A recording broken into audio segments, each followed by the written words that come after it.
อังหาตุขอพระผู้มีพระภาคเจ้าจงรับเครื่องสักการะ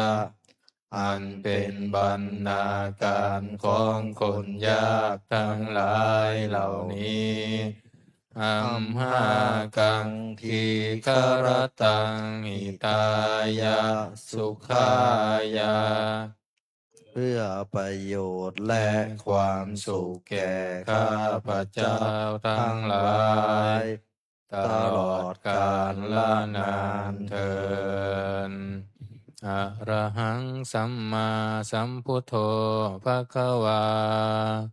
พระผู้มีพระภาคเจ้าเป็นพระอรหันต์ดับเพลิงกิเลสเพลิงทุกข์สิ้นเชิงตรัสรู้ชอบได้โดยพระองค์เองพุทธังภวันตังอภิวาเทมิข้าพเจ้าอภิวาทพระผู้มีพระภาคเจ้าผู้รู้ผู้ตื่นผู้เบิกบานสวากขาโตภะคะวะตาธัมโมพระธรรมเป็นธรรมที่พระผู้มีพระภาคเจ้าตรัสไว้ดีแล้วธัมมังนามัสสามิข้าพระเจ้านมัสการพระธรรมสุปฏิปันโนภะคะวะโตสาวกสังโฆพระสงฆ์สาวกของพระผู้มีพระภาคเจ้าปฏิบัติดีแล้วสังฆังนามามิข้าพระเจ้านอบน้อมพระสงฆ์อันตมยังพุทธัสสะภะคะวะโตบุพพาคณมการังกโรมาเสนะโมตัสสะภะคะวะโตขอนอบน้อมแด่พระผู้มีพระภาคเจ้าพระองค์นั้นอะระหะโตซึ่งเป็นผู้ไกลจากกิเลสสัมมาสัมพุทธัสสะตรัสรู้ชอบได้โดยพระองค์เองนะโมตัสสะภะคะวะโตขอนอบน้อมแด่พระผู้มีพระภาคเจ้าพระองค์นั้นอะระหะโตซึ่งเป็นผู้ไกลจากกิเลสสัมมาสัมพุทธัสสะตรัสรู้ชอบได้โดยพระองค์เองนะโมตัสสะภะคะวะโตขอนอบน้อมแด่พระผู้มีพระภาคเจ้าพระองค์นั้นอะระหะโตซึ่งเป็นผู้ไกลจากกิเลสสัมมาสัมพุทธัสสะตรัสรู้ชอบได้โดยพระองค์เองเป็นหนังสือที่หน้า19ธรรมวัดเย็นอันตมยังพุทธานุสตินายังกโรมาเสตังโคปนาภะคะวันตังเอวังกัลยาโนกิตติสัพโทอาภุคโตก็กิตติศัพท์อันงามของพระผู้มีพระภาคเจ้านั้นได้ฟุ้งไปแล้วอย่างนี้ว่าอิติปิโสภะคะวาเพราะเหตุอย่างนี้อย่างนี้พระผู้มีพระภาคเจ้านั้น อะระหังเป็นผู้ไกลจากกิเลสสัมมาสัมพุทธะเป็นผู้ตรัสรู้ชอบได้โดยพระองค์เอง วิชาจารณะสัมปันโนเป็นผู้ถึงพร้อมด้วยวิชาและจารณะสุขโตเป็นผู้ไปแล้วด้วยดีโลกวิทูเป็นผู้รู้โลกอย่างแจ่มแจ้งอนุตตโรปุริสธรรมสารถิเป็นผู้สามารถฝึกบุรุษที่สมควรฝึกได้ อย่างไม่มีใครยิ่งกว่า สัทธาเทวมนุษสานัง เป็นครูผู้สอนของเทวดาและมนุษย์ทั้งหลาย พุทโธเป็นผู้รู้ผู้ตื่นผู้เบิกบานด้วยธรรมภควาติเป็นผู้มีความจำเริญจำแนกธรรมสั่งสอนสัตว์ดังนี้อันตมยังพุทธาภิกิติงกโรมาเสพุทธวาระหังตวรตาภิกขุนาภิโยโตพระพุทธเจ้าประกอบด้วยคุณมีความประเสริฐแห่งอรหันตคุณเป็นต้นสุทธาพิยานกรุณาหิสมาคตโตพระองค์อันประกอบด้วยพระญาณ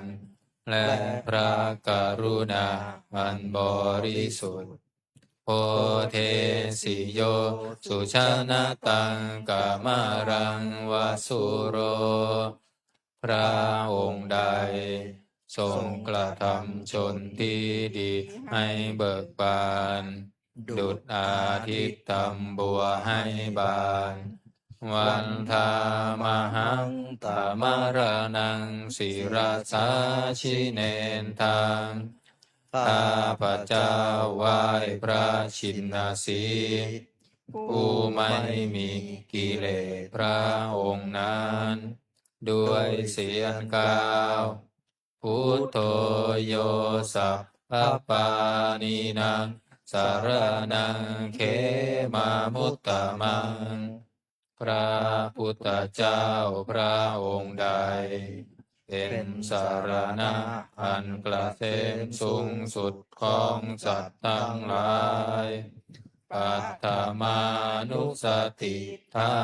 นังวันทามิตังสิเรนะหัง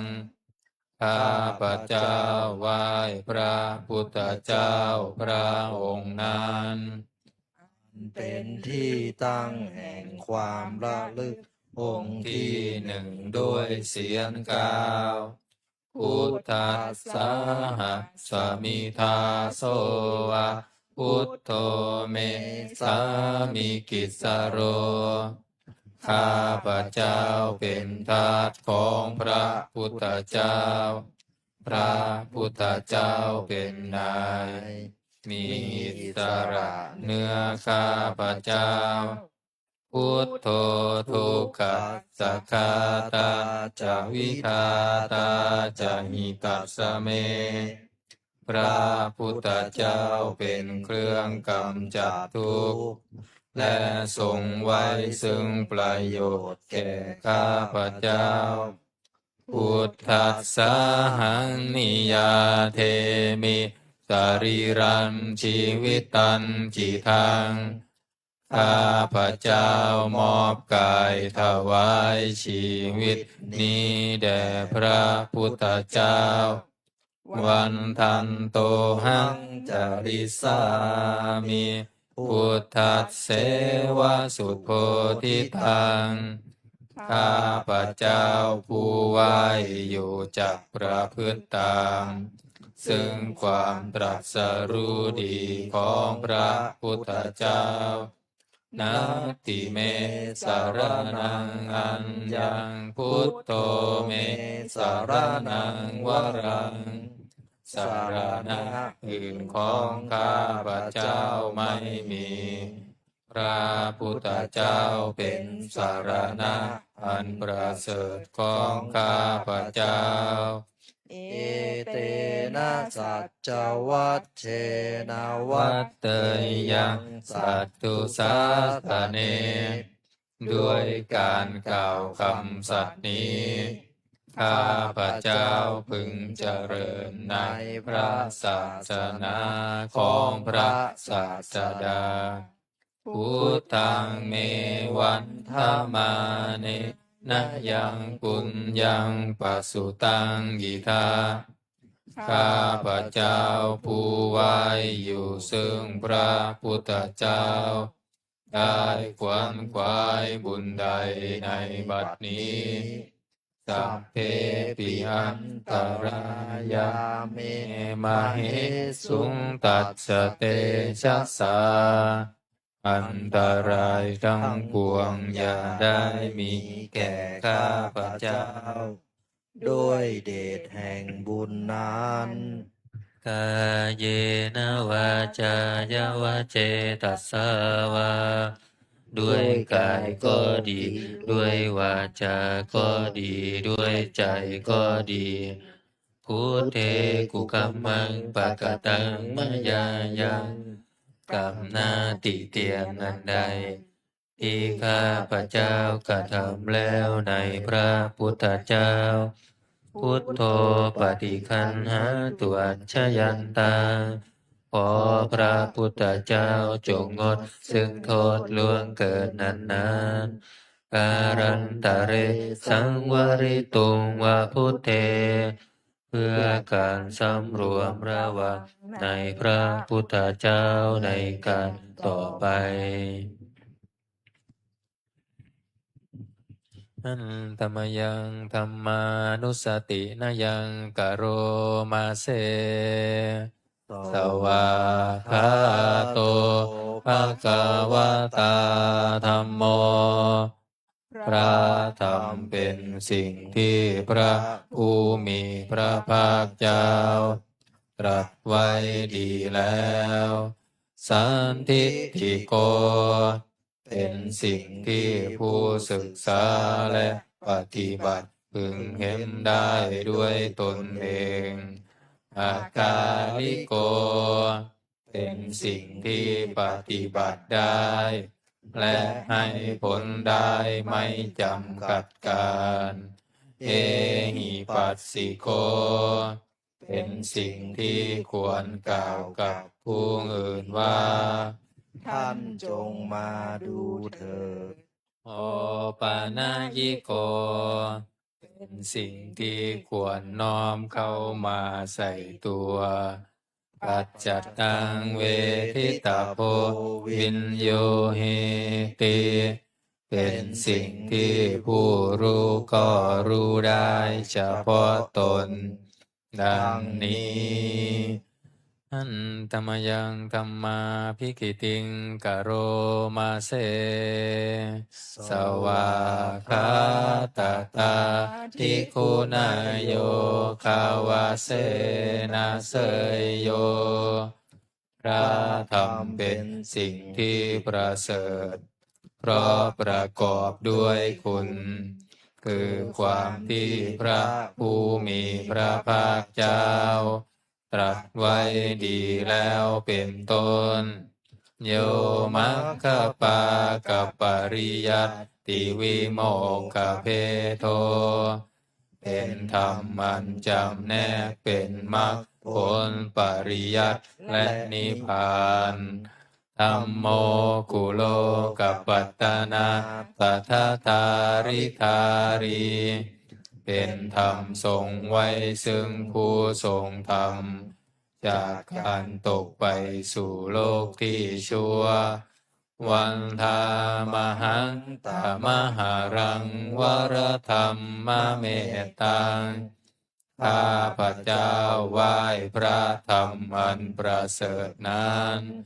อันเป็นเครื่องขจัดเสียซึ่งความมืด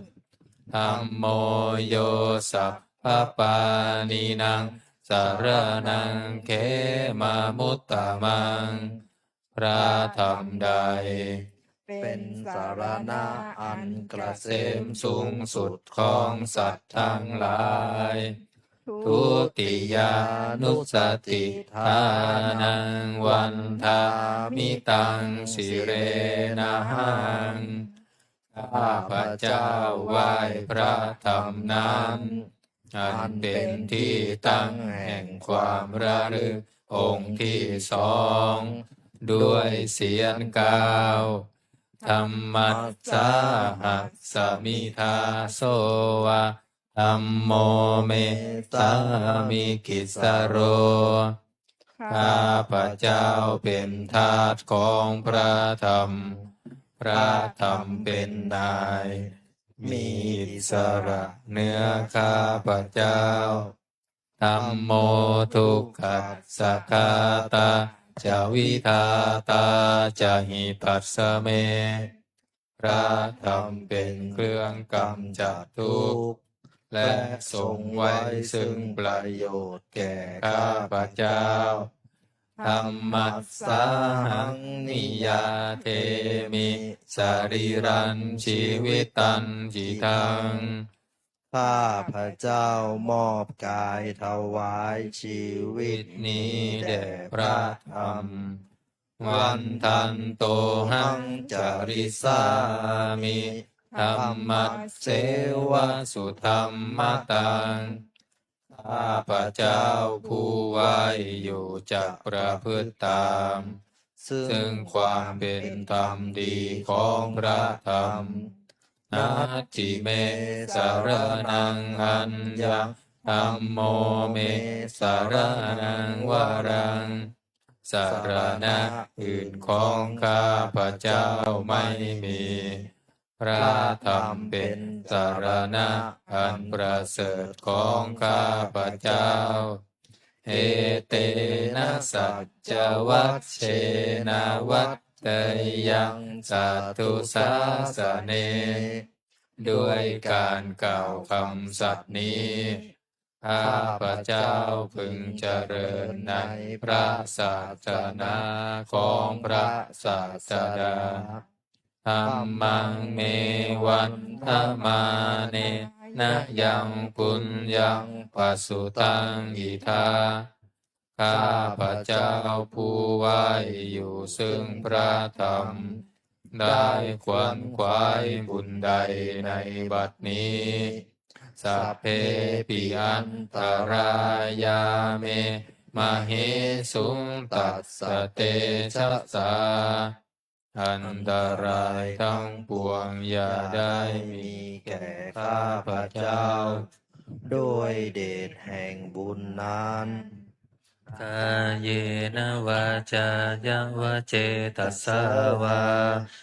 ด้วยกายก็ดีด้วยวาจาก็ดีด้วยใจก็ดีธัมเมกุคัมมังปะกตังมะยายังกรรมนาติเตียนนันใดที่ข้าพระเจ้ากระทำแล้วในพระธรรมธัมโมปฏิคันหาตุอัจฉยันตังขอพระธรรมจงงดซึ่งโทษล่วงเกินนานการันตะเรสังวริตุงวะธัมเมเพื่อการสำรวมระวังในพระธรรมในการต่อไปอันตมยังสังขานุสตินยังกโรมาเสสุปฏิปันโนภะคะวะโตสาวกสังโฆทรงสาวกของพระผู้มีพระภาคเจ้าปฏิบัติดีแล้วอุชุปฏิปันโนภะคะวะโตสาวกสังโฆทรงสาวกข ของพระผู้มีพระภาคเจ้าปฏิบัติตรงแล้วยายะปฏิปันโนภะคะวะโตสาวกสังโฆทรงสาวกของพระผู้มีพระภาคเจ้าปฏิบัติเพื่อรู้ธรรมเป็นเครื่องออกจากทุกข์แล้วสามิจิปฏิปันโนภะคะวะโตสาวกสังโฆทรงสาวกของพระผู้มีพระภาคเจ้าปฏิบัติสมควรแล้วยะทิทางได้แก่บุคคลเหล่านี้คือจัตตาริปุริสายุคานิอัตถปุริสบุคลาคู่แห่งบุรุษสี่คู่นับเรียงตัวบุรุษได้8บุรุษเอสะภะคะวะโตสาวกสังโฆนั่นแหละทรงสาวกของพระผู้มีพระภาคเจ้าอาหุเนยโยเป็นทรงควรแก่สักการะที่เขานำมาบูชาปาหุนายโยเป็นทรงควรแก่สักการะที่เขาจัดไว้ต้อนรับทักขินายโยเป็นผู้ควรรับทักษิณาทานอัญชลีกรณิโยเป็นผู้ที่บุคคลทั่วไปควรทำอัญชลีอนุตตรังปุญญเกตังโลกัสสาติเป็นเนื้อนาบุญของโลก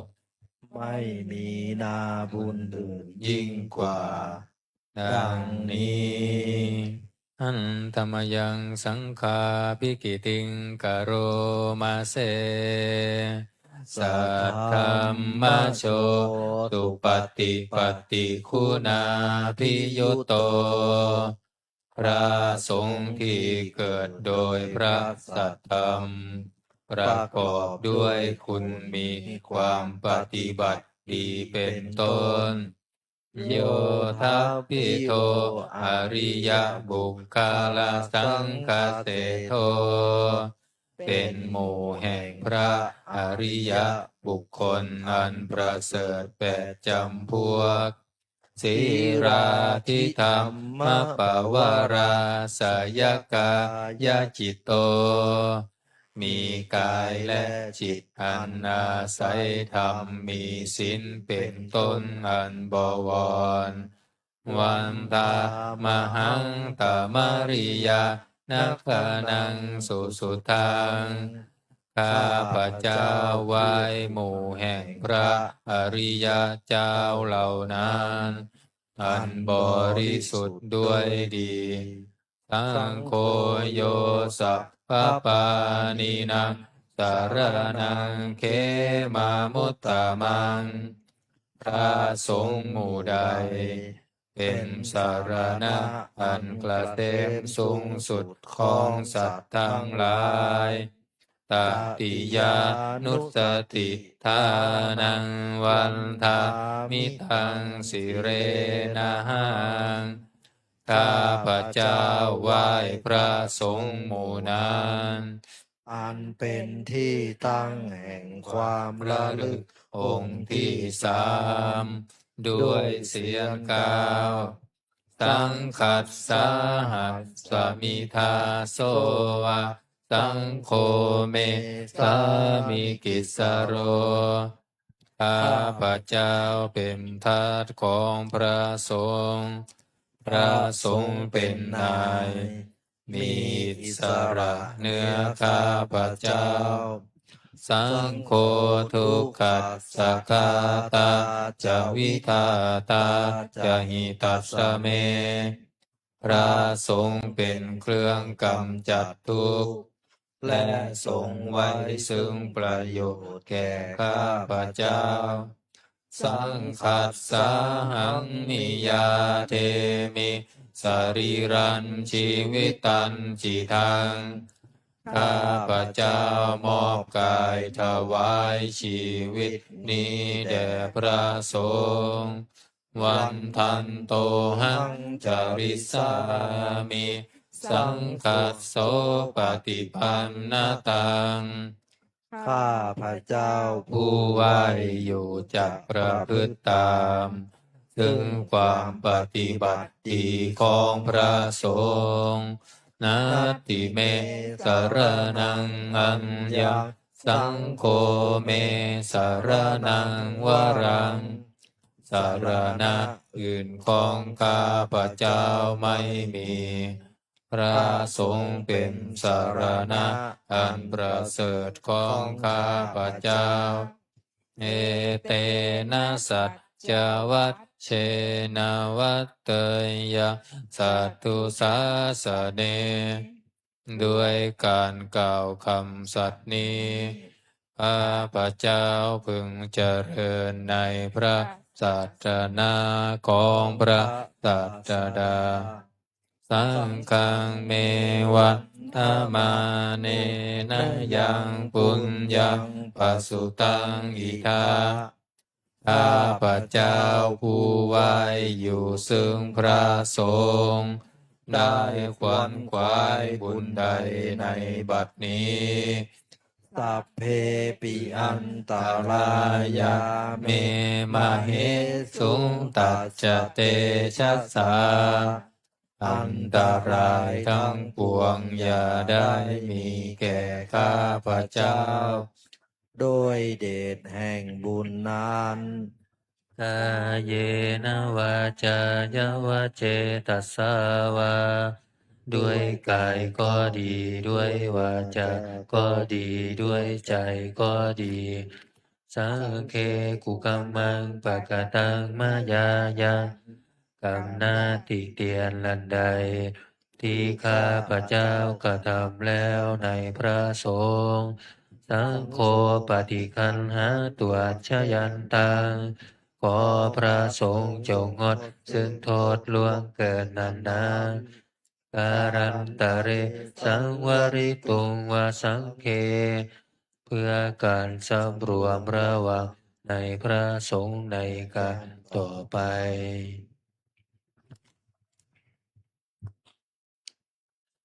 อัน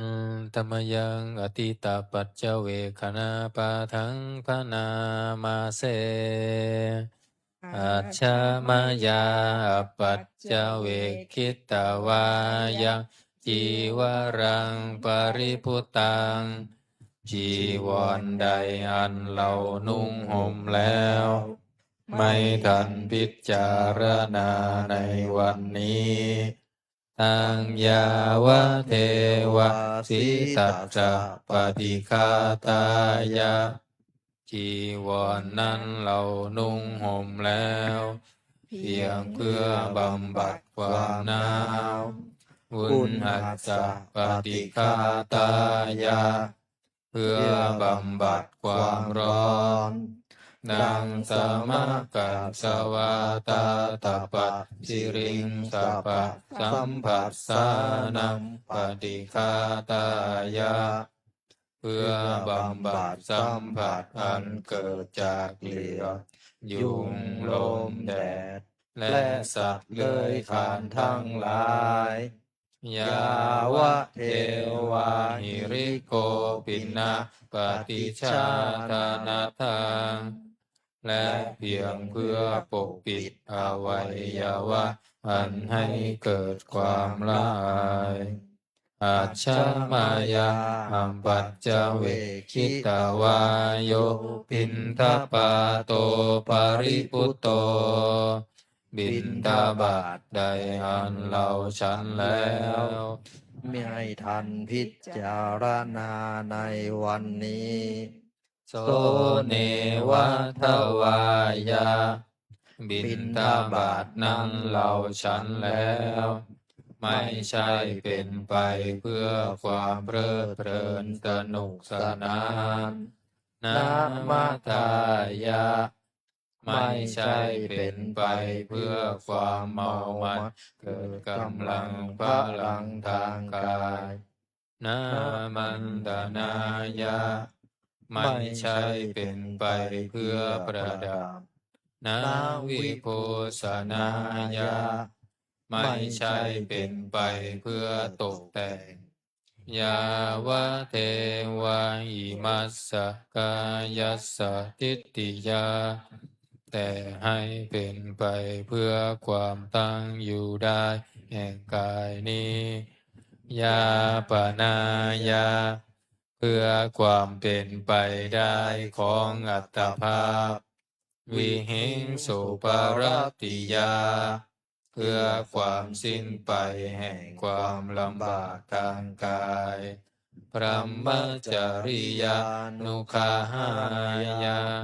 เพื่ออนุเคราะห์แก่การประพฤติพรหมจรรย์อิติปุรานันจะเวทนาปฏิหังคามิด้วยการทำอย่างนี้เราย่อมระงับเสียได้ซึ่งทุกขเวทนาเก่าคือความหิวนาวันจะเวทนังนาอุปาเทสามิและไม่ทำทุกขเวทนาไม่ให้เกิดขึ้นยาตราจะเมภวิสติอนวัชชตาจะพาสุวิหารโรจาติอันหนึ่งความเป็นไปโดยสะดวกแห่งอัตภาพนี้ด้วยความเป็นผู้หาโทษมิได้ด้วยและความเป็นอยู่โดยผาสุขด้วยจักมีแก่เราดังนี้อาชามายาอาปัจจเวคิตวายังเสนาสนังปริพุตังเสนาสนะใดเราใช้สอยแล้วไม่ทันพิจารณาในวันนี้ตังยาวะเทวะสีตาจะปฏิฆาตายาเสนาสนะนั้นเราใช้สอยแล้วเพียงเพื่อบำบัดความหนาวอุณหัสสะปฏิฆาตายาเพื่อบำบัดความร้อนดังสามะกัจจวาตาตปัสสิริงสัพพสัมปัสสานังปฏิฆาตายาเพื่อบำบัดสัมผัสอันเกิดจากเหลือบยุงลมแดดสัตว์เลื้อยคลานทั้งหลายยาวะเทวาอุตุปริสสยวิโนทานังปฏิสัลลานารามัตถังเพียงเพื่อบรรเทาอันตรายอันพึงมีจากดินฟ้าอากาศ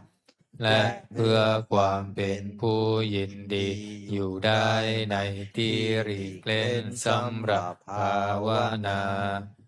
อาชามายาอปัจจเวคิตวาโยคิลานะปัจจยะเภสัชชะปริคาโร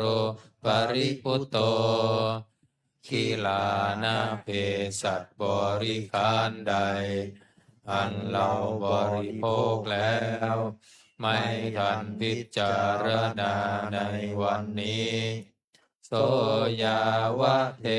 วะอุปันนานะเวยาภาธิกานังเวทนานังปฏิฆาตายาคิลานะเภสัชบริขารนั้นเราบริโภคแล้วเพียงเพื่อบำบัดทุกขเวทนาอันบังเกิดขึ้นแล้วมีอาพาธต่างๆเป็นมูลอาภยาปัชชะปรมัตตายาติเพื่อความเป็นผู้ไม่มีโรคเบียดเบียนเป็นอย่างยิ่งดังนี้ อันตมยังอุทิศนาทิฐานาคาทายโยพนามาเสอิมินาปุญญกรรมเมนาด้วยบุญนี้อุทิศให้อุปัชฌายาคุณุตตรา อุปัชฌาย์ผู้เลิศคุณอาจาริโยปการาจาและอาจารย์ผู้เกื้อหนุนมาตาปิตาจายาตากาทั้งพ่อแม่และปวงญาติสุริโยจันทิมาราชาสุนจันทร์และราชาคุณาวันตานาราปิจาผู้ทรงคุณหรือผู้สูงชาติพระมมาลาจะอินทาจาพรหมมารและอินทราชโลกปาลาจะเทวตาทั้งถวยเทพและโลกบาลยะโมมิตามนุสสาจายมมาราชมนุษย์มิตรมัชฌัตตาเวริกาปิจาผู้เป็นกลางผู้จองผานสัพเพสัตตาสุขีโหนตุขอให้เป็นสุขสันต์ทุกทั่วหน้าอย่าทุกตนปุญญานิปักกตานิเมบุญพ้องที่ข้าทำจงช่วยอำนวยสุขผลสุขังจะวิธี ตันเตนตุให้สุขสามอย่างล้นอิปังปาเปตะโวมาตังให้รู้ถึงนิพพานพรันอิมินาปุญญกรรมเมนาด้วยบุญนี้ที่เราทำอิมินาอุทิเสนัจจาและอุทิศให้ปวงสัตว์ขิปะหังสุรเพเจวาเราพันได้ซึ่งการตัดอันหุปาทานเฉทนังตัวตัณหาอุปาทานเยสันตาเนหินาธรรมาสิ่งชั่วในดวงใจยาวานิพานาโตมามังกว่าเราจะถึงนิพพานนาสันตุสัพ ปาตาเยวามาลายสิ้นจากสันดานยัจฉาชาโตภเวภเวทุกภพที่เราเกิดอุชุจิตังสติปัญญามีจิตตรงและสติทั้งปัญญาอันประเสริฐสะเลโควิริยัมหินาพร้อมทั้งความเพียรเลิศเป็นเครื่องขูดกิเลสหายมาราระพันตุโนกาสังโอกาสอย่าพึงมีแก่หมู่มารสิ้นทั้งหลายกาตูนจาวิริเยสุเมเป็นช่องประทุษลายทำลายล้างความเพียรจมพุทธาทิปาวโรนาโทพระพุทธผู้บวรนาถธัมโมนาโทวารุตตโมพระธรรมที่พึงอุดมนาโทปัจเจกพุทโธจาพระปัจเจกพุทธสมสังโฆนาโทตโรมามังทบพระสงฆ์ที่พึงประยอเปโสธมานุภาเวนะด้วยอานุภาพนั้นมาโรกาสังละพันตุมาขอหมู่มารอย่าได้ช่องทัสสะปุญญานุภาเวนะด้วยเดชบุญทั้ง10ปองมาโรกาสังละพันตุมา อย่าเปิดโอกาสแก่มารเถิดหนังสือที่หน้า38โอวาทปาติโมกข์หน้า38อันตมยังโอวาทปาติโมกขกาทาโยพนามาเสสัพพปาปัสสะอาการนังการไม่ทำบาปทั้งปวงกุศลสุปสัมปทาการทำกุศลให้ถึงพร้อมสัจิตตปาลิโยทาปานัง การชำระจิตของตนให้ขาวรอบ เอตังพุทธานาสาสนังทำสามอย่างนี้ เป็นคำสั่งสอนของพระพุทธเจ้าทั้งหลายขันติปรมังตะโพติติคาขันติคือความอดกลั้นเป็นธรรมเครื่องเผากิเลสอย่างยิ่ง นิพพานังปรมังวะทันติพุทธาผู้รู้ทั้งหลายกล่าวพระนิพพานว่า เป็นธรรมอันยิ่งนะหิปภัชชิโตปรูปคาติผู้กำจัดสัตว์อื่นอยู่ ไม่ชื่อว่าเป็นบรรพชิตเลยสามโนโหติปารังวิเหทยันโต ผู้ทำสัตว์อื่นให้ลำบากอยู่ ไม่ชื่อว่าเป็นสมณะเลยอนุปวาโทอนุปคาโต การไม่พูดร้าย การไม่ทำร้าย ปาติโมกเขจะสังวโร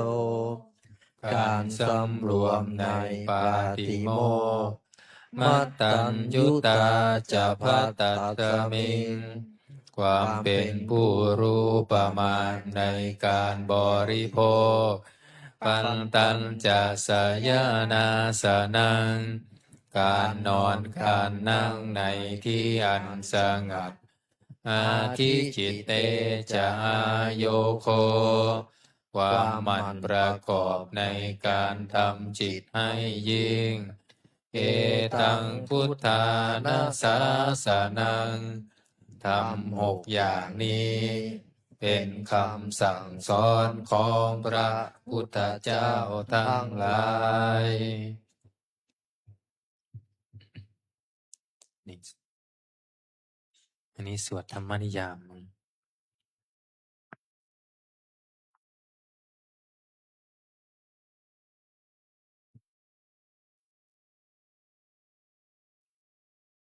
หนังสือมนต์เปิดหนังสือมนต์พิธีเล่มเหลืองหน้า51เนาะ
นั่งให้เสมอกัน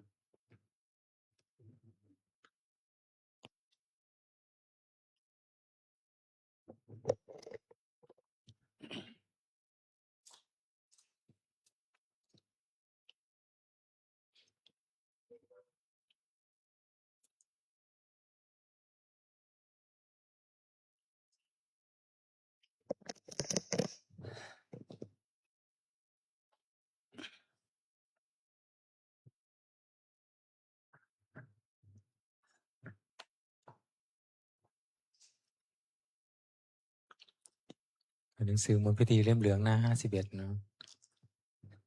นะโมตัสสะภะคะวะโต อะระหะโต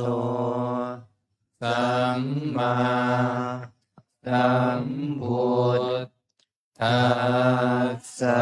นะโมตัสสะภะคะวะโต อะระหะโต สัมมาสัมพุทธัสสะนะโมตัสสะภะคะวะโต อะระหะโต สัมมาสัมพุทธัสสะ พุทธัง สารนังคัจฉามิธัมมังสารนังคัจฉามิสังฆังสารนังคัจฉามิทุติยัมปิพุทธังสารนังคัจฉามิทุติยัมปิธัมมังสารนังคัจฉามิทุติยัมปิสังฆังสารนังคัจฉามิตติยัมปิพุทธังสาร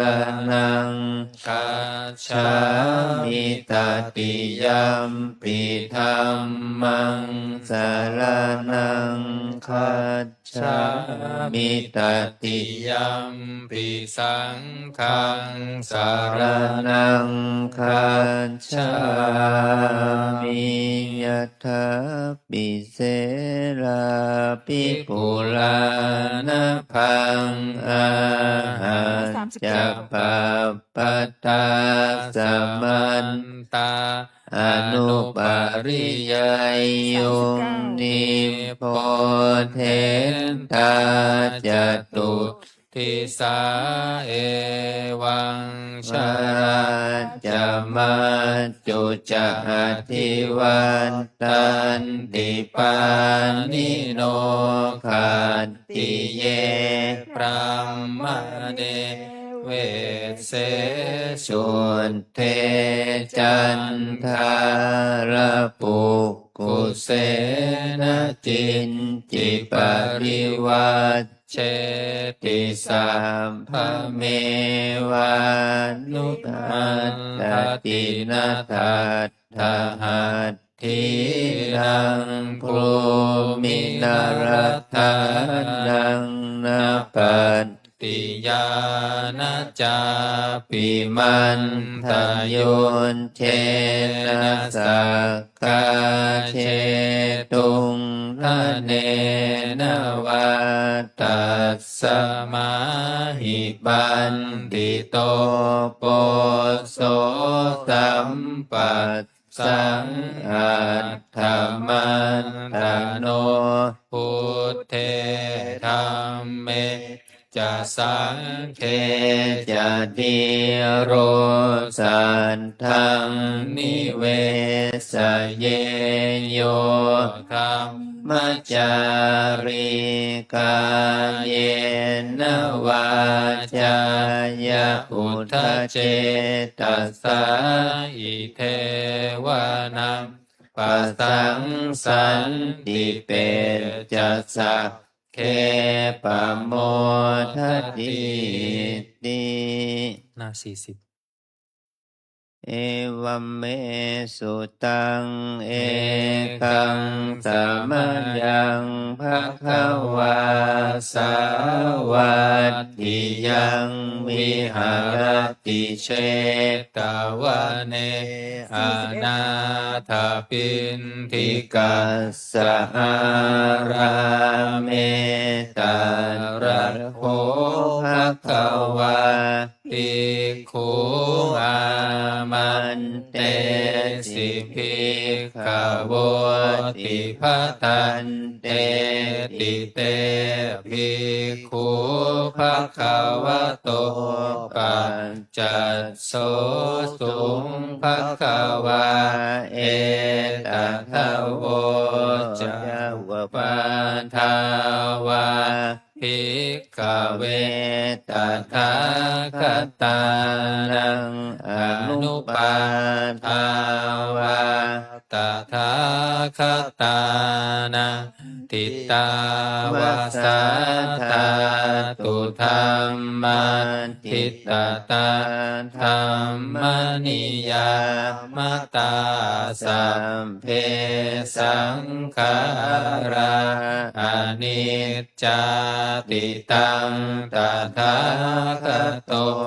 อภิสัมพุชฌติอภิสเมติอภิสัมพุจิตตวะอภิสเมตตวะอาจิคติเทเสติปัญญเปติปัฏฐเปติวิวารติวิภัชชติอุตตานิกโรติสัพเพ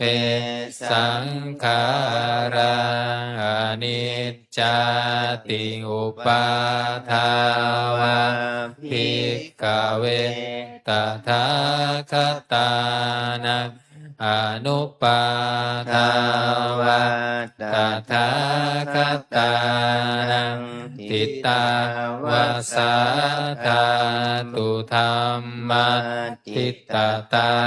ธัมมนิยามตาสัพเพสังขาราทุกขาติตังตถาคตโตอภิสัมพุชฌติอภิสเมติอภิสัมพุจิตตวะอภิสเมตตวะอาชิคติเทเสติปัญญเปติปัฏฐเปติวิวารติวิภัชชติอุตตานิกโรติสัพเพสังขาราทุกขาติอุปาทาวาภิกขเวตถาคตานังอนุปาทาวาตถาคตานังทิตาวาสาธาตุธัมมาทิตตาธัมมนิยามตาสัพเพธัมมาอนัตตาติตังตถาคตโตอภิสัมพุชฌติอภิสเมติอภิสัมพุจิตตวะอภิสเมตตวะอาจิคติเทเสติปัญญเปติปัฏฐเปติวิวารติวิภัชชติอุตตานิกโรติสัพเพธัมมาอนัตตาติธรรมโว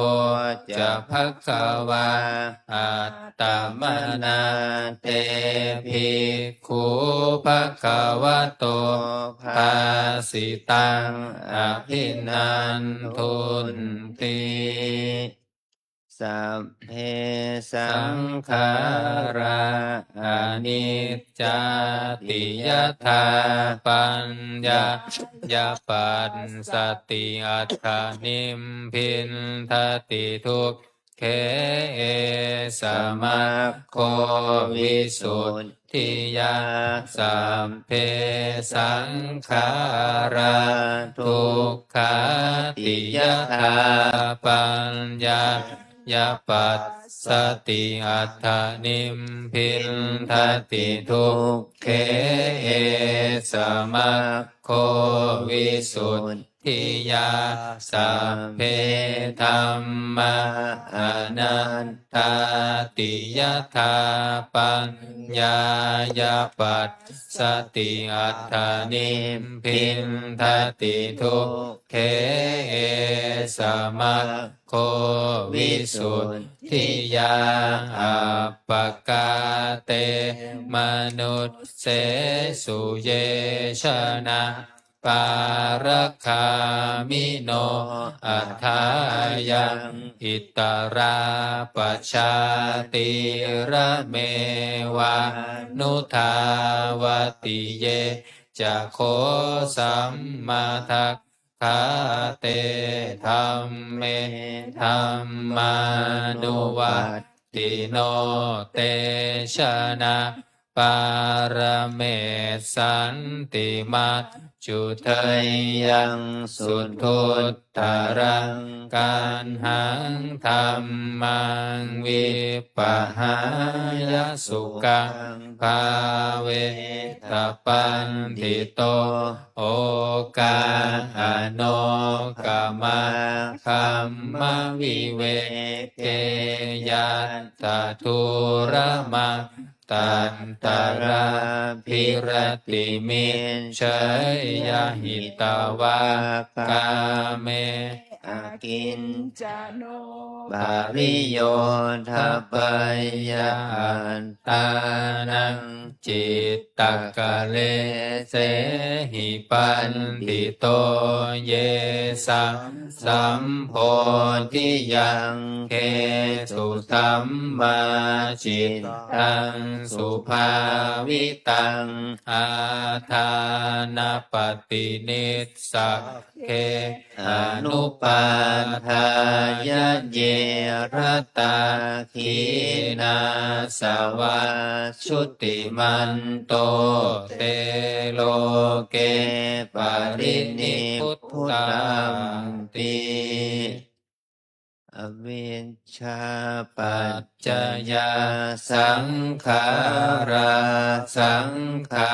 รปัจจยาวิญญาณวิญญาณปัจจยานามรูปังนามรูปปัจจยาสลายตานังสลายตานาปัจจยาภัสโสภัสสะปัจจยาเวทนาเวทนาปัจจยาตัณหาตัณหาปัจจยาอุปาทานังอุปาทานาปัจจยาภโวภวปัจจยาชาติปัจจยาชรามรณังโสกปริเทวทุกขโทมานัสสุปายาสาสัมภวันติเอวเมตัสสะเกวลัสสะทุกขขันธัสสะสมุทัยโยโหติอวิชชายตะเววะเสสะวิราคนิโรธาสังขารนิโรโทสังขารนิโรธาวิญญาณนิโรโทวิญญาณนิโรธานามรูปนิโรโทนามรูปนิโรธาสลายตนะนิโรโทสลายตนะนิโรธาปัสสะนิโรโทปัสสะนิโรธาเวทนานิโรโทเวทนานิโรธาตัณหานิโรโทตัณหานิโรธาอุปาทา นานิโรโทอุปาทานนานิโรธาภาวะนิโรโทภาวะนิโรธาชาตินิโรโทชาตินิโรธาชรามรณังโสกปริเทวทุกขโทมานะสุปายาสานิรุตชันติเอวเมตัสสะเกวรัสสะทุกขขันธัสสะนิโรโธโหติ ยะถาหาเวปา ปา ตุ ตุ ภ ภวันติธรรมาอาตาปิโนชายะโตพระมนัสสะ อา อา ทั ทั ส ส ส ส กั กั ง ง ขาวขาวะ ป ป ยั ยั น น ติ ติ สั สั ม มภายะโตปัจจานาติสเหตุธรรมังยัตตาหาเว ปา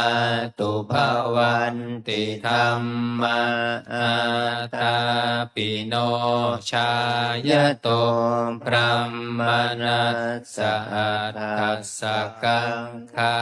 วะปยันติสัมภายะโตขยังปัจจยานังอเวทิยถาหาเวปา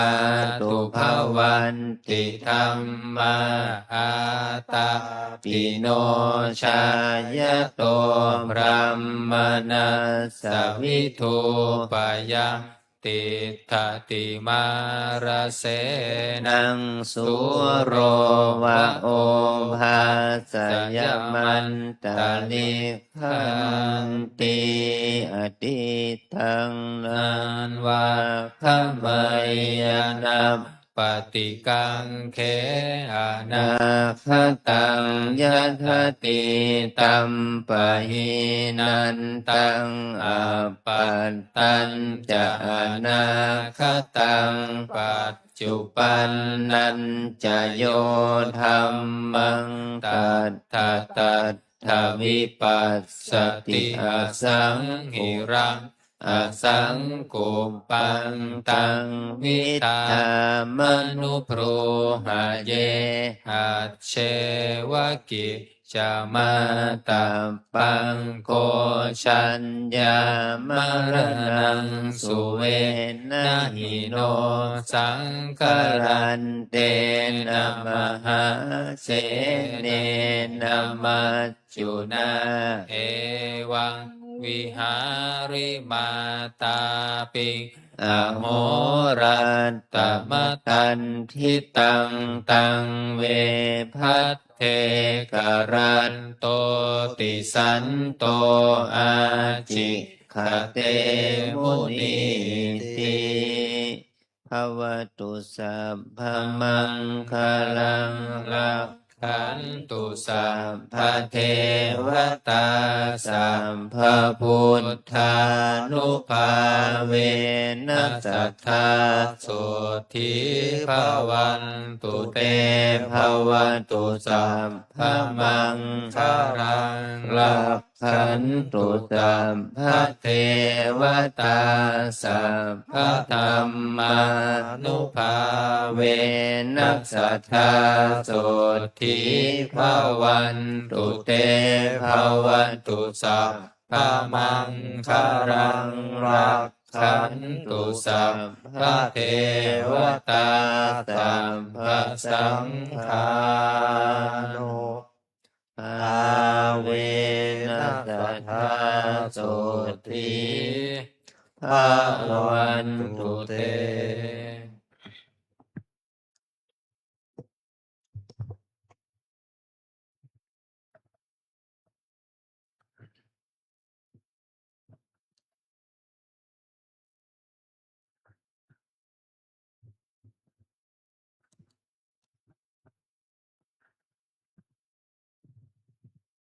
ครับขอนิมนต์พระภิกษุสงฆ์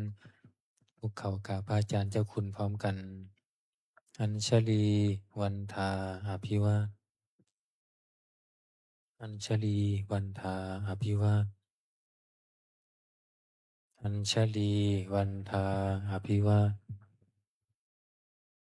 อัญชลีวันทาอัญชลีค่ะขอเชิญแม่ชีและโยคีทุกท่านน้อมกราบเจ้าคุณอาจารย์พร้อมกันค่ะ อัญชลีวันทาอภิวาทอัญชลีวันทาอภิวาทอัญชลีวันทาอภิวาทอัญชลีวันทาอัญชลี ขออนุโมทนาบุญกับพระสงฆ์เราแม่ชีโยคีญาติโยมทั้งหลาย ที่ได้มาทำวัดสวดมนต์ปฏิบัติ ขอพลังบุญนี้จงเป็นอานิสงส์ให้เราได้เจริญในพระธรรมวินัยสัมมาปฏิบัติ เพื่อความดับทุกข์เพื่อมรรคนิพพานเป็นที่สุด จงมาเกิดผลแก่พวกเราทั้งหลาย จงทุกข์ทั่วหน้ากันด้วยเถิด สาธุสาธุสาธุ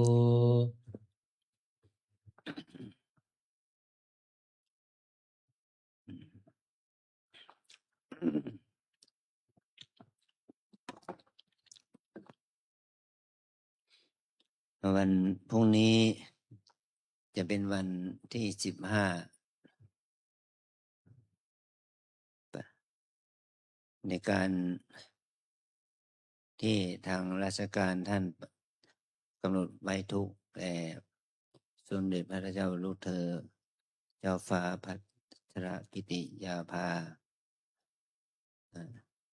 เรียนทราธิบยาวดีกรมหลวงราชสินีสรีพัฒน์มหาวัชรราชธิดา จะครบวันที่15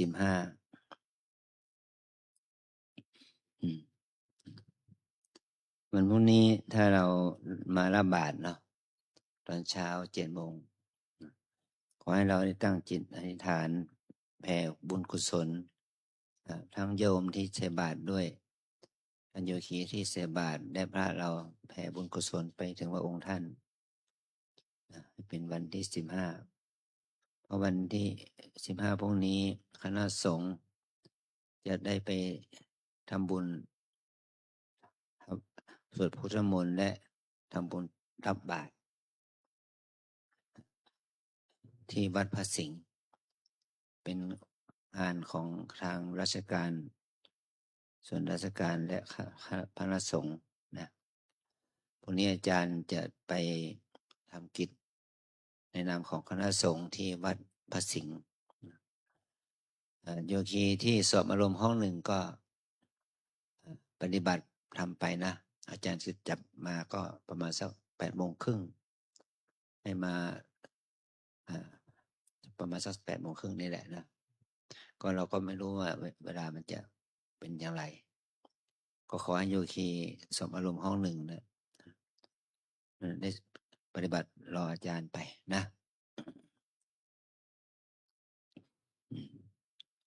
วันนี้จะได้กล่าวถึงทัสสะธรรมสุตตะทัสสะธรรมสุตตะ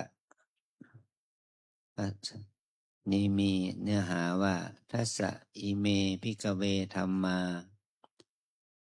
ธรรมของผู้บวชในพระศาสนาควรพิจารณาทุกๆวัน10 ประการ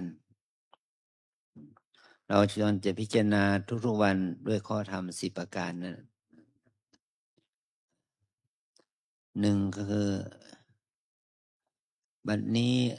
เรามีเพศต่างจากคฤหัสถ์แล้วอาการกิริยาใดๆของสมณะเราต้องทำอาการกิริยานั้น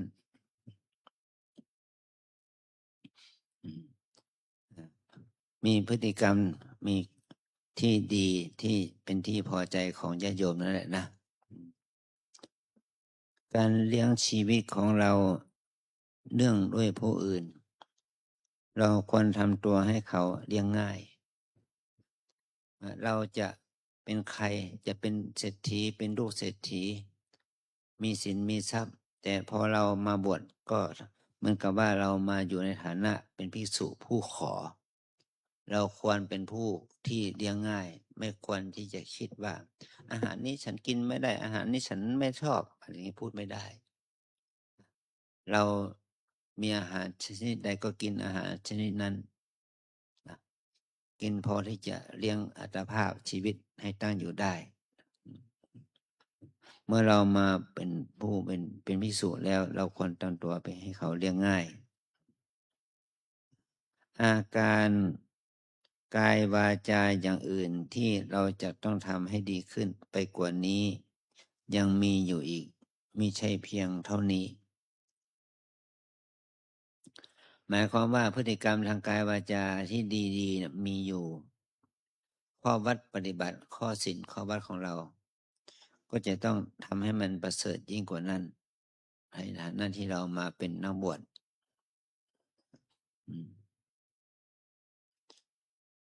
ตัวเราเองติเตียนตัวเราเองโดยศีลได้หรือไม่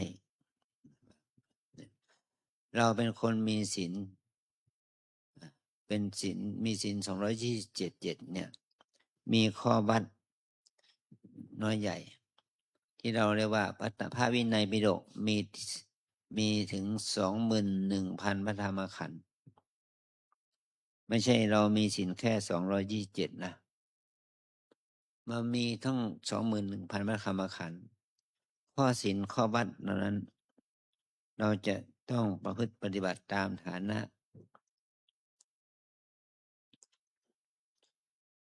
ว่าเรานั้นมีข้อปกพร่องอย่างไร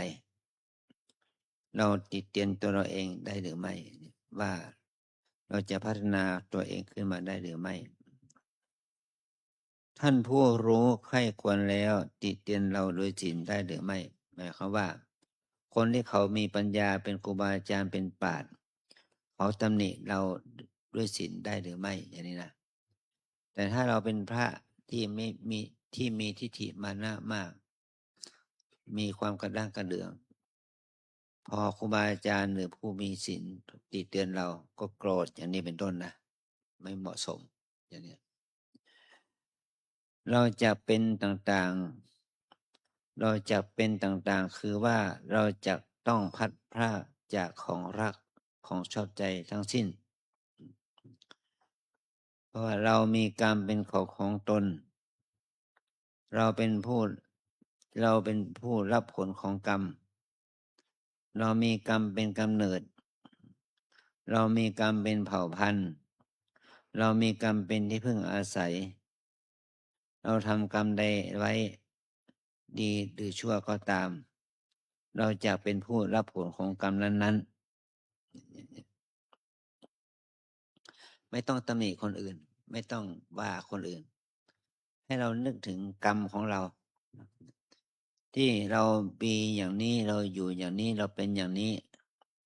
ไม่ใช่ใครเป็นผู้ทำให้ กรรมเป็นผู้ทำให้เรานะเนี่ยเรามีกรรมเป็นของตน เรามีกรรมเราเป็นผู้ได้รับผลของกรรม เรามีกรรมเป็นกำเนิด เรามีกรรมเป็นเผ่าพันธุ์เรามีกรรมเป็นที่พึ่งอาศัย เราทำกรรมอะไรไว้จะดีหรือชั่ว เราจะต้องได้รับผลของกรรมนั้นๆอย่างนี้ให้เราพิจารณาตัวเราว่าเราจะเจริญก็อยู่ที่กรรมเราจะเสื่อมก็อยู่ที่กรรมเราจะดีก็อยู่ที่กรรมเราจะชั่วก็อยู่ที่กรรมเราอย่างนี้นะเราจะสุขก็อยู่ที่กรรมเราจะทุกข์ก็อยู่ที่กรรมเรานะเราจะยอมรับผลของกรรมนั้นๆตามอาการตามชีวิตที่เราเป็นอย่างนี้นะ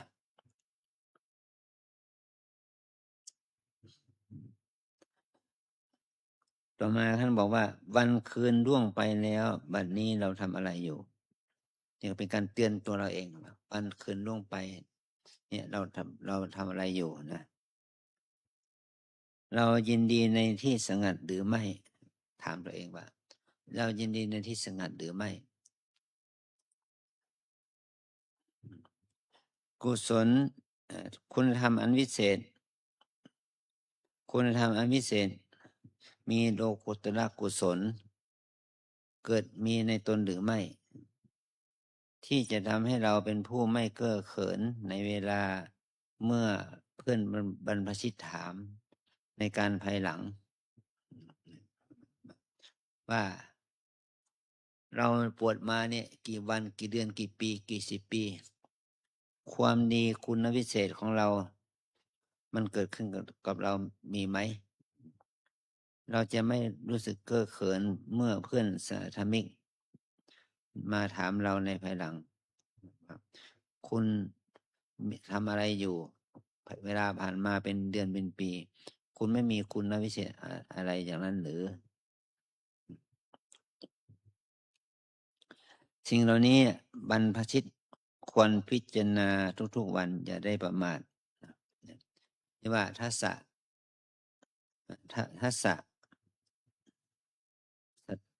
ธรรมสุตทัสสะธรรมสุตสิ่งที่เราจะต้องประพฤติ สิ่งที่เราควรจะพิจารณาเนืองๆทุกวันมี10 ข้อ มี10 ข้อเป็นสิ่งที่เตือนใจเรานะว่าเรามาเป็นพระเราต้องพิจารณาธรรมเหล่านี้นะ ว่าเรามีชีวิตโดยอาศัยคนอื่น เราเป็นคนเป็นผู้เลี้ยงง่ายอย่างนี้นะ เป็นข้อคิดที่เราจะต้องพิจารณาพูดง่ายๆคือว่าเราจะได้เป็นคนไม่ดื้อนะไม่หรอกเราจะอยู่ในฐานะไหนก็ตาม เราจะเป็นคนไม่ดื้อเป็นคนเลี้ยงง่าย แล้วก็ประเมินตัวเองว่ากรรมเรามีกรรมเป็นแดนเกิดเป็นกรรมเป็นที่พึ่งอาศัยเราทำเราทำกรรมใดไว้จะดีหรือชั่ว เราจะได้รับผลของกรรมนั้นแน่นอนก็เป็นข้าว่าเป็นการรู้ว่าชีวิตของเราลิขิตได้ด้วยกรรมด้วยบุญของเราเอง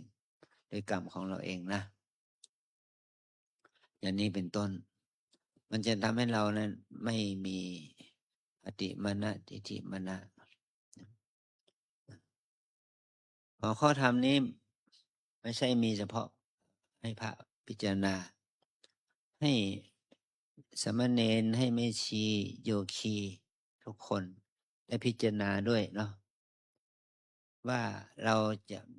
รามีชีวิตนี้เพื่ออะไร มีชีวิตเป็นไปเพื่ออะไร เรามาปฏิบัติ เรามาฝึกตนเองเพื่ออะไร เป็นการทำให้บุญกุศลเกิดขึ้นกับเราได้กี่มากน้อยปานใดนะเนี่ยคือสิ่งที่เราจะต้องพิจารณาความจริงในสิ่ง10 ประการนะทัสสะธรรมสูตรที่ว่าเรื่องของธรรม10 ประการที่ภิกษุพึงพิจารณาที่สามเณรภิกษุณีแม่ชีและบาสุบาสิกาที่มาเป็นโยคีให้พิจารณา เมื่อเราได้พิจารณาอย่างนี้ก็จะทำให้เรานั้นเจริญขึ้นในพระวินัยในพระธรรมในพระศาสนาของพระสัมมาสัมพุทธเจ้าตามวาระโอกาสนะเมื่อเราได้ถึงได้พิจารณาอย่างนี้แล้วจะทำให้เราไม่มีหรือว่าลดทิฏฐิมานะลง แล้วก็จะทำให้เรานั้นได้พิจารณาว่าคุณธรรมความดีทั้งหลายที่มีในพระศาสนาได้แก่โลกิยสมบัติโลกุตระสมบัติที่มีอยู่แต่เรานั้นนำเอาสมบัติทั้งสองเนี่ยโลกิยสมบัติที่เป็นมหากุศลที่เป็นบุญที่เป็นฌานเป็นญาณมรรคผลเนี่ยเกิดขึ้นกับเราได้กี่มากน้อยเราควรพิจารณาอย่างนี้ ก็จะทำให้เราได้รู้ถึงว่าคุณค่าคุณธรรมเนี่ยเรียกว่าสามัญญผลที่ดีงามที่มีในพระศาสนานี่เราจะนำมาเป็นเครื่องประดับใจเราได้กี่มากน้อยแค่ไหนนะพอเราได้พิจารณาอย่างนี้นะ อันนี้ขอให้เราทั้งหลายได้ร่วมใจกันเจริญจิตภาวนา เพื่อถวายเป็นพระราชกุศลแด่สมเด็จพระนางเจ้าสิริกิติ์พระบรมราชินีนาถบรมราชชนนีพันปีหลวงและสมเด็จพระเจ้าลูกเธอเจ้าฟ้าพัทรกิติยาภาตลอดถึงถวายเป็นพระกุศลแด่สมเด็จพระสังฆราชสกลมหาสังฆปรินายกที่พระองค์นี้มีพระชนอายุถึง99 พรรษาเราได้ตั้งใจต้องทำหน้าที่ภาวนาให้ฐานจิตสืบต่อไปนะ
สมควรแก่เวลา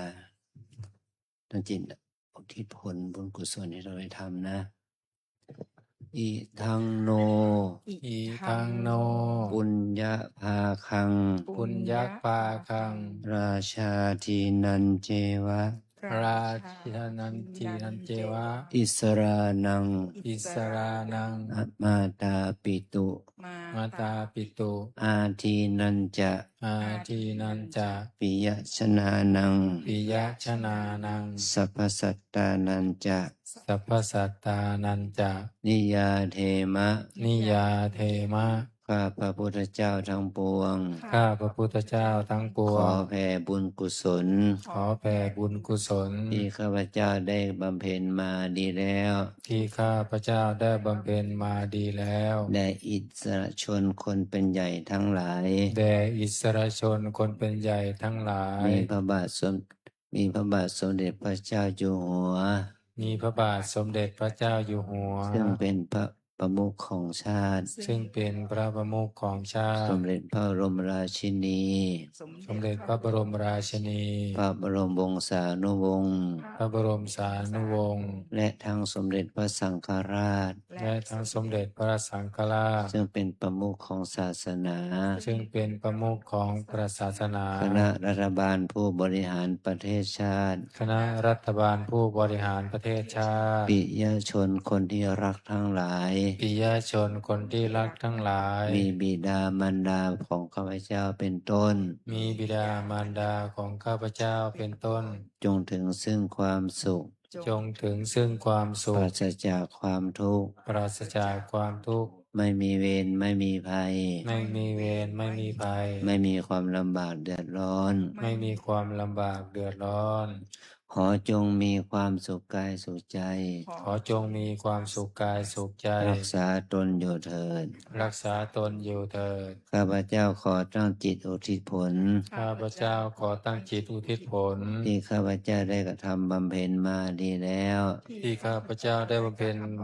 มาดีแล้ว แด่สมเด็จพระนางเจ้าสิริกิติ์ แด่สมเด็จพระนางเจ้าสิริกิติ์ พระบรมราชินีนาถ พระบรมราชินีนาถ พระบรมราชชนนีพันปีหลวง พระบรมราชชนนีพันปีหลวง และสมเด็จพระเจ้าลูกเธอ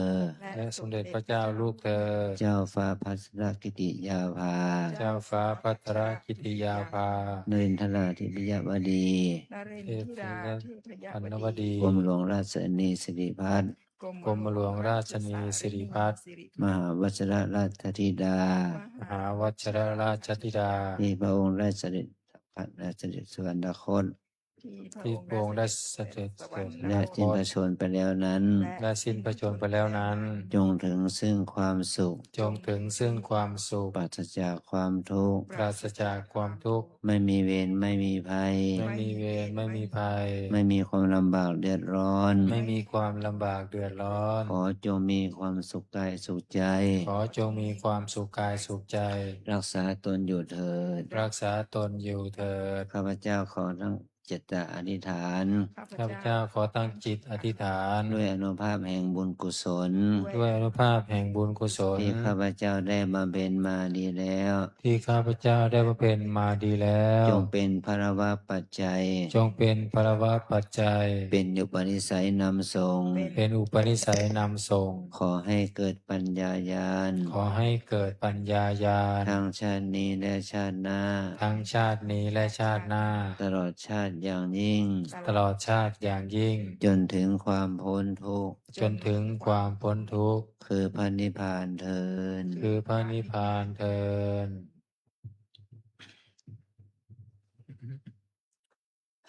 แต่บุญกุศลอิตังทานากัมมังนิพพานาปัญจโยโหตุโนนิจจัง อีทัง ศีลาคัมมังนิพพานาปัญจโยโหตุโนนิจจัง เล่นใหญ่นะ อีทังภาวนากัมมัง นิพพานะปัญจโยโหนตุโนนิจจังยังกินจิกุสาลังกัตตปังกัมมังสัพเพหิอัมเหหิกัตตังปุญญังโลอานุโมทันตุสุนันตุพนโตเยเทวะอัสสมิงธาเนอาติคัตตาทิกายุกะสัทธาหนตุสัพเพสัตตาสุขีอัตตานังปาริหารันตุมาตาปิตาสุขิตาหนตุทุกขาปะมุญจันตุสัพเพยาตากาสุขิตาหนตุทุกขาปะมุญจันตุสัพเพหายาตากาสุขิตาหนตุทุกขาปะมุญจันตุสัพเพปิสาสัพเพยัคฆะสัพเพเปตาสุขิตาหนตุทุกขาปะมุญจันตุสัพเพนัคคัตตาสุขิตาหนตุทุกขาปะมุญจันตุสัพเพเทวาสุขิตาหนตุทุกขาปะมุญจันตุสัพเพอาจาริโยปัชฌายาสุขิตาหนตุทุกขาปะมุญจันตุสัมภะสัมปัตติโยสามิชันตุโวภูเขาวันทาดวงพร้อมกัน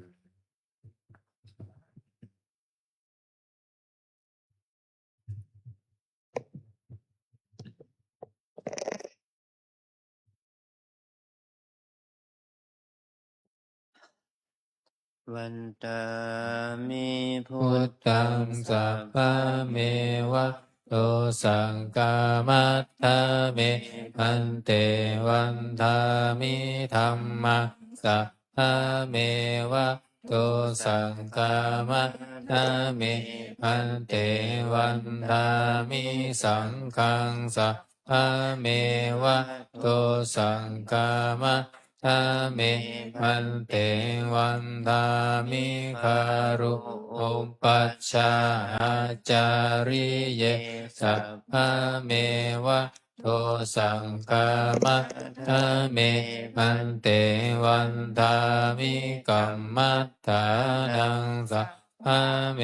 วะโตสังฆามัตถะเมพันเตวันทามิอาราเมพันทะสีมังสัพพะเมวะโตสังฆามัตถะเมพันเตวันทามิเจติยังสัมภะสัมภัฏฐาเนสุปฏิทิตาสารีนาธาตุมหาโพธิพุทธารูปังสักการังสัทธานาคาโลเกเทวะโลเกพรหมโลเกชัมพุติเปลังกาทิเปสารีนาธาตุโยเกสาธาตุโยอะระหันตาธาตุโยเจติยังคันธะกุณทิงจัตุราสิติสหเสธัมมะพันเทสัพเพสัมปาทะเจติยังอะหังวันทามิสัพพะโสอัญชลีวันทาอภิวาทอัญชลีวันทาอภิวาทอัญชลีวันทาอภิวาทอัญชลีวันทาอัญชลีขอนิมนต์พระภิกษุสงฆ์เจริญพรแม่ชีวกีก้มหมอบวันทาน้อยพระอาจารย์เจ้าคุณพร้อมกันสาธุวันทามิพันเตสัพพะอัปปาราทังกามะท นาเมพันเตมยากตังปุญญาสามินาอนุโมทิตาภังสามินากตังปุญญาไมหังทาตาภังสาธุสาธุอนุโมทามิ จัตตารโอธรรมาวัฏันติอายุวันโนสุขังพระลัง สาธุสาธุสาธุอัญชลีวันทาอภิวาทอัญชลีวันทาอภิวาทอัญชลีวันทาอภิวาทอัญชลีวันทาอัญชลี ขอเชิญแม่ชีโยคีทุกท่านน้อมกราบเจ้าคุณอาจารย์พร้อมกันค่ะ อัญชลีวันทาอภิวาทอัญชลีวันทาอภิวาทอัญชลีวันทาอภิวาทอัญชลีวันทาอัญชลี จัดขออนุโมทนานะปฏิบัติตามฐานของเราสืบต่อไปนะ สาธุสาธุสา สา ธุ ธุค่ะขอเชิญขอความร่วมมือโยคีช่วยกันปิดหน้าต่างทั้งสองฝั่งนะคะแล้วเราลงไป